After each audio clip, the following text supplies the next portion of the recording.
मेरे सामाजिक परिवार के सभी सदस्यों और यह वीडियो देखने वालों को नमस्कार।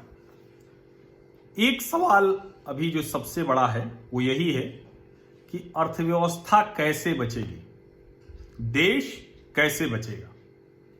और इसका जवाब कई हो सकता है, तरह तरह के जवाब हो सकते हैं। कैसे सरकार की नीतियां आगे लागू होंगी, कैसे उसका असर दिखेगा, कैसे वो जमीन पर उतरेंगी, वो सब इसका जवाब सही मायने में तय करेगी। लेकिन एक मूल जवाब है जो हम सबको बहुत आसानी से इस वक्त समझ में आ गया है, वो है जमीन। यानी देश को अगर इस बड़े संकट से, इस महामारी के बाद के संकट से कोई बचाएगा, या कहें कि इस समय भी कोई बचा रहा है, तो वो गांव है जो बचा रहा है, खेती है जो बचा रही है, किसान है जो बचा रहा है। और अच्छी बात है कि सरकार के आत्मनिर्भर भारत अभियान जो विशेष आर्थिक पैकेज है, उसमें भी देश, गांव, किसान, कृषि, इस पे बहुत जोर है। और ये समझना बहुत जरूरी है कि जो इस वक्त की स्थितियां हैं वो बहुत चुनौतीपूर्ण है। अब इस चुनौतियों को अवसर में कैसे बदला जाएगा, इस पे बहुत कुछ तय होगा। लेकिन कैसे खेती, देश, गांव ये बचा हुआ है, और देश अगर बचा हुआ है तो वो भारत की वजह से बचा हुआ है, जो भारत और इंडिया का फर्क कहते हैं। तो मुझे लगता है उस संतुलन की भी अब जरूरत है। और अच्छा हो कि अगर भारत सरकार इंडिया को भारत करने के जो कहें कि सर्वोच्च न्यायालय में जो याचिका है, उस पर एक पॉजिटिव रिस्पांस दे दे। हो सकता है कि ये अच्छा न लगे सुनने में, क्योंकि बहुत सी स्कीम तो वो startup India, make in India ऐसा है जो विदेशी निवेशकों के लिए किया हुआ है।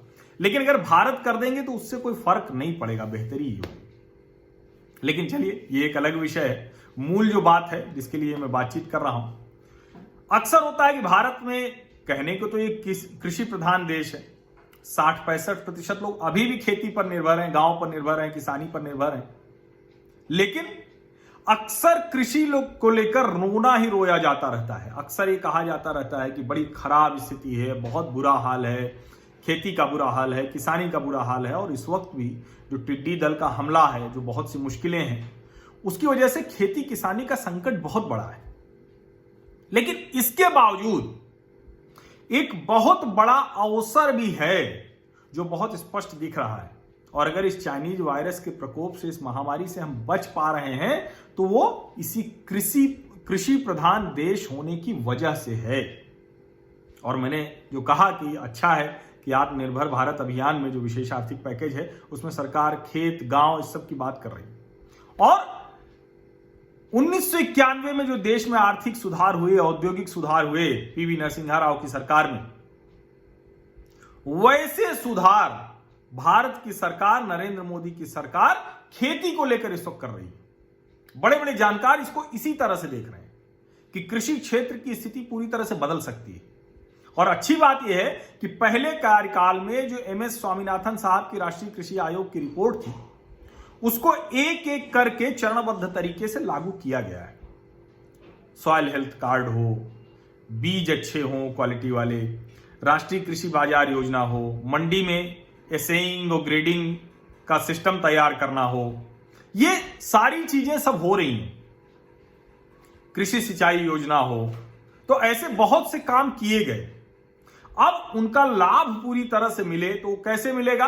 वो तब मिलेगा जब भारतीय किसान को अपनी उपज तय करने का अधिकार मिले। और आप सोचिए कि छोटी सी चीज हम बनाते हैं तो उसका हम उस उपज का, उस प्रोडक्ट का, उस उत्पाद का हम उसकी कीमत तय कर पाते हैं। लेकिन कृषि उपज के मामले में ऐसा नहीं है, एग्रीकल्चर प्रोडक्ट के मामले में ऐसा नहीं है। वो कोई और कीमत तय करता है। आप सोचिए ना, न्यूनतम समर्थन मूल्य के ऊपर तो कहीं किसान बेच ही नहीं पाता। न्यूनतम समर्थन मूल्य उसके लिए सबसे बड़ी बात होती है। हालांकि अच्छा है कि इस बार इस महामारी के दौरान न्यूनतम समर्थन मूल्य के आसपास लोगों को भाव मिला कई चीजों का, तो ये अच्छा है। लेकिन ओवरऑल नहीं मिलता है वो भाव। न्यूनतम समर्थन मूल्य उनके लिए सबसे बड़ी चीज होता है। और इसीलिए जो आढ़तिया होता है, साहूकार होता है, जिसकी ताकत होती है, वो खरीद लेता है सस्ते रेट पे और न्यूनतम समर्थन मूल्य में मंडी पे बेच देता है। तो अब जो है पहली बार किसान को उसकी उपज तय करने का अधिकार देने की नीति बनी है। अब मैं कह रहा हूं नीति बनी है तो उसको ये अधिकार मिलेगा कि नहीं, वो कर पाएगा कि नहीं, क्योंकि मिलता तो दिख रहा है ये अधिकार, लेकिन कितना लागू होगा वो देखना हो, इसका लाभ कैसे मिलता है, ये जमीन पर कैसे उतरती है। नीति के स्तर पर तो सरकार का ऐतिहासिक फैसला है, लेकिन नीति का जमीन पर आना और उससे किसान को लाभ मिलना ये एक और विषय है, कैसे वो हो पाएगा। और अच्छा है कि निजी क्षेत्र के लिए इतनी अच्छे से खोला है, कृषि में नए निवेश आएंगे और उसके पहले कृषि किसान गांव की मजबूती और उसके ढेर सारे सुधार कर दिए। अभी ई-नैम के जरिए, इलेक्ट्रॉनिक नेशनल एग्रीकल्चर मार्केट, राष्ट्रीय कृषि बाजार योजना के जरिए 785 मंडियां जोड़ी जा चुकी हैं। 485 शुरू हुआ था, 785 हो गई। यानी एक मंडी से कहीं भी देश के दूसरे हिस्से का कारोबार किसान कोई भी खरीद बिक्री कर सकता है। और अभी सरकार ने, ज्यादातर राज्यों ने भी धीरे धीरे कर दिया है, क्योंकि अब केंद्र ने ही कर दिया है तो राज्य भी करेंगे, कि एपीएमसी के दायरे से मंडियों को बाहर निकाल दिया, किसान को बाहर निकाल दिया। अब ज्यादा विकल्प उन्हें मिलेगा, अब वो अपने खेत पर बेच सकते हैं, कॉन्ट्रैक्ट फार्मिंग कर सकते हैं। सबसे बड़ा सुधार जो है वो एसेंशियल कमोडिटीज एक्ट, एपीएमसी के दायरे से बाहर निकलना, और जो कॉन्ट्रैक्ट फार्मिंग के लिए कानून तय करेंगे उस पर बड़ी नजर होगी कि किस तरह से केंद्र सरकार वो काम करती है और राज्य सरकारें उसमें कोई अड़ंगा ना लगाएं। ये बहुत जरूरी चीज है जो समझने की। और देश भर में अब वेयर हाउस को मंडी माना जाएगा, ये सुधार हो चुका है। अब वेयर हाउस में जो मतलब स्टॉक लिमिट जो खत्म कर दिया एसेंशियल कमोडिटीज एक्ट में, तो उससे जो वेयर हाउस है वहां लोग निवेश करेंगे, नए निवेश आएंगे, भंडारण सुविधा में खूब जम के निवेश होगा। और उत्तर प्रदेश ने एक ही लाइसेंस से कोई भी प्रोसेसर अब कहीं सीधे किसान से खरीद सकता है। ऐसे और कई काम किए हैं। पीओ मध्य प्रदेश ने भी एपीएमसी के दायरे से बाहर कर दिया है, ई-नैम के जरिए सीधे खरीद सकेंगे किसान से। और ऐसी कई चीजें हैं जो हो रही, खेत से सीधे खरीद करना, यह अभी तक नहीं था। तमिलनाडु ने सभी कृषि बाजारों को शुल्क मुक्त कर दिया, यह बहुत बड़ा काम है।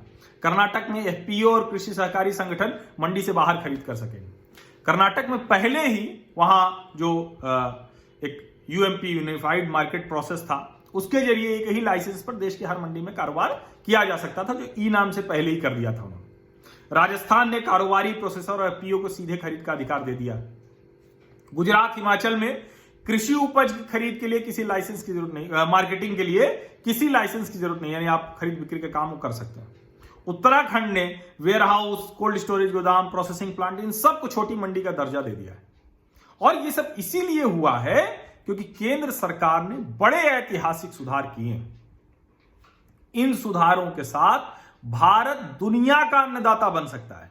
और सिर्फ अनाज मतलब गेहूं, चावल, तेल, दाल नहीं, जो एलाइड एग्रीकल्चर एक्टिविटी है, फूड प्रोसेसिंग है, खाद्य प्रसंस्करण का दुनिया का हब बन सकता है।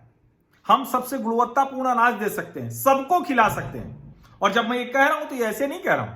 भारत में अनाज का उत्पादन लगातार बढ़ा है। 2018-19 में 285 मिलियन टन, इसको ऐसे समझें तो 28 करोड़ 50 लाख टन, मिलियन मतलब 10 लाख, तो 2850 लाख टन, 28 करोड़ 50 लाख टन। ऐसे ही अगर 2019-20 की बात करें तो 295 यानी 29 करोड़ 50 लाख।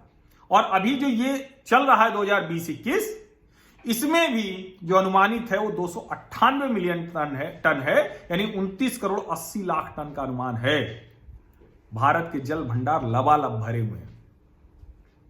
सिर्फ खेती है, अछूता तो नहीं कहूंगा क्योंकि असर तो सब जगह सबको पड़ा है, लेकिन सबसे कम असर अगर चाइनीज वायरस का पड़ा है तो खेती पर, किसान पर, गांव पर, कृषि पर, उससे जुड़ी गतिविधियों पर। भारत के जल भंडारों में पिछले वर्ष के मुकाबले बहुत ज्यादा पानी है।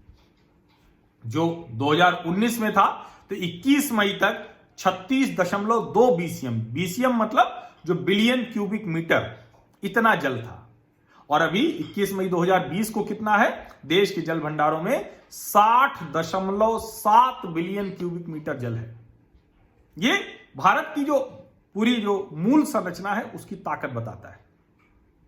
प्री मॉनसून यानी बारिश से पहले जो बुआई होती थी उसकी क्या स्थिति है अगर हम कहें तो पिछले वर्ष 22 मई तक 50 लाख हेक्टेयर में बुआई हुई थी, और अभी इस वर्ष 22 मई तक 67 लाख हेक्टेयर में बुआई हो चुकी है, यानी 17 लाख हेक्टेयर में ज्यादा किसानों ने बुआई कर दी है, वो आशान्वित हैं, उनको कोई निराशा नहीं है। उद्योगों का बुरा हाल है, लेकिन खेती ये संभाल ले गया है। खेती को रियायत भी बहुत मिल गई थी। और सोचिए कि जब ये लॉकडाउन वगैरह हुआ था तो वो सबसे पीक था, गेहूं, सरसों, दालें, इनकी कटाई का समय था, हार्वेस्टिंग का टाइम था। और जो कहें कि मतलब सरकारों ने किया, राज्य सरकारों ने भी उस पर प्राथमिकता दी, तो इससे नुकसान बहुत कम हुआ। लोग अपनी कटाई समय से कर ले गए। और जो कहते हैं कि किसान तो सबसे ज्यादा झेलता रहता है ना, तो उसको तो इस सब की आदत भी होती है।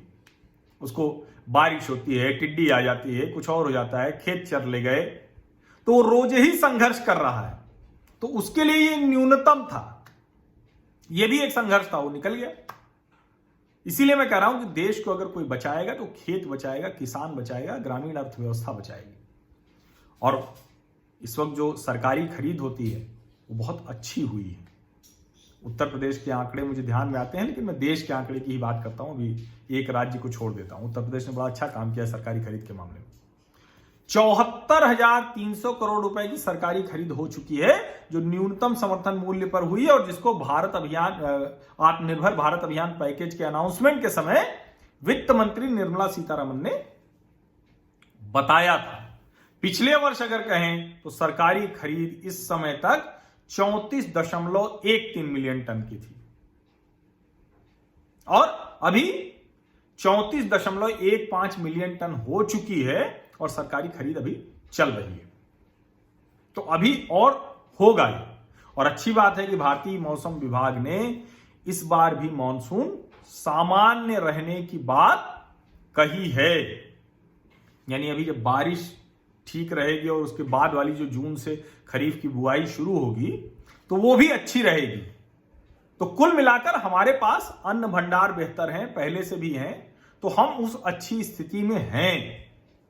और जिसको मैंने पहले भी कहा था कि जो सबसे अच्छी बात है इस बार कि जब बाजार में एक साथ उपज आ जाती है तो न्यूनतम समर्थन मूल्य भी हासिल करना मुश्किल होता है। अब उसके आसपास तक कीमत हमने हासिल कर ली है, तो ये एक बहुत बड़ी सफलता है। और मुझे लगता है कि सभी राज्य सरकारें भी इसके लिए तैयार हैं। और मैं बार बार कह रहा हूं, देखिए ये राजनीतिक बहस और ये मारामारी ये सब होती रहेगी, लेकिन ओवरऑल सभी राज्य अगर इस अवसर का इस्तेमाल दो तरह से कर लें, जो चीन से कंपनियां आ रही हैं, विदेशी निवेश आ रहा है, उसमें स्वस्थ प्रतिस्पर्धा करके अपने अपने राज्यों में अधिकतम हिस्सा ले जाएं, और दूसरा अपने राज्य की जो कृषि और ग्रामीण अर्थव्यवस्था है उसको चेन से जोड़ दें। ये दोनों काम अगर कर ले गए तो एक्सपोर्ट के मोर्चे पर, आत्मनिर्भरता के मोर्चे पर, और जो भारत और इंडिया जिसको कहते हैं, या खेत और उद्योग का जो संतुलन है वो भी आसानी से हो जाएगा। और मुझे लगता है कि हम ये करने में कामयाब होंगे। आपको लगता है कि इस तरह की बातचीत आप सुनना चाहते हैं, आप पहली बार यहां आए हैं, जो लोग आए हैं वो तो जानते हैं, जो नियमित हैं, तो चैनल को सब्सक्राइब जरूर कर लीजिए, नोटिफिकेशन वाली घंटी जरूर दबा दीजिए, जिससे कि आपको पता चल जाए। और अगर आप उससे भी पहले जानकारी चाहते हैं तो मेरी व्हाट्सएप ब्रॉडकास्ट लिस्ट में जुड़ने के लिए अपना नाम और कहां से हैं वो लिखकर भेज दीजिए, मैं आपको जोड़ लूंगा और आपको संदेश मिल जाएंगे। आपका नंबर किसी और के साथ साझा मैं नहीं करूंगा, लेकिन अपना नाम और कहां से हैं वो दोनों लिखकर भेज दीजिए। बहुत बहुत धन्यवाद।